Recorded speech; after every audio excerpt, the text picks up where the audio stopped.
সাবেক সেনা কর্মকর্তা জিয়াউল আহসান, ডিবি কর্মকর্তা হারুন আর রশিদের সহযোগী জাহাঙ্গীর এবং পতিত আওয়ামী লীগ সরকারের এমপি নাবিল আহমেদ তার ভাই ও মায়ের সম্পদ জব্দের নির্দেশ দিয়েছে আদালত।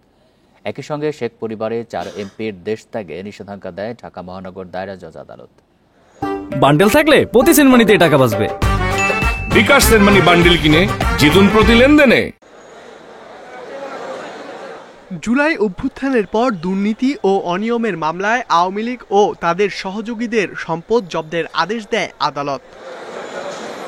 দুদকের আবেদনের প্রেক্ষিতে বৃহস্পতিবার ঢাকা মহানগর দায়রা জজ আদালত সাবেক সেনা কর্মকর্তা মেজর জেনারেল জিয়াউল আহসানের 3টি ফ্ল্যাট, 5 বাড়ি ও প্রায় 100 বিঘা জমি জব্দ এবং তার 9 ব্যাংক হিসাবে থাকা প্রায় 1,28,00,000 টাকা অবরুদ্ধের নির্দেশ দেয়।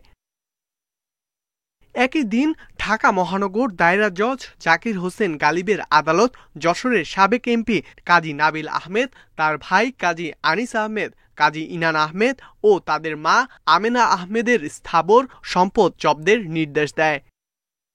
দুর্নীতি ও ক্ষমতাকে কাজে লাগিয়ে বিপুল সম্পদের মালিক হওয়া পলাতক সাবেক ডিবি প্রধান হারুনুর রশিদের অন্যতম সহযোগী জাহাঙ্গীর হোসেনের স্থাবর অস্থাবর সম্পদ অবরুদ্ধের আদেশ দেয় আদালত।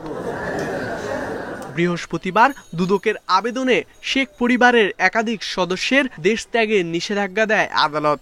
তাদের মধ্যে খুলনা 2-এর সাবেক এমপি শেখ সালাউদ্দিন, বাগেরহাট 2-এর শেখ তন্ময়, শেখ জালালউদ্দিন ও শেখ সোহেলের বিরুদ্ধে দেশত্যাগের নিষেধাজ্ঞা দেয় ঢাকা মহানগর দায়রা জজ জাকির হোসেন গালিবের আদালত।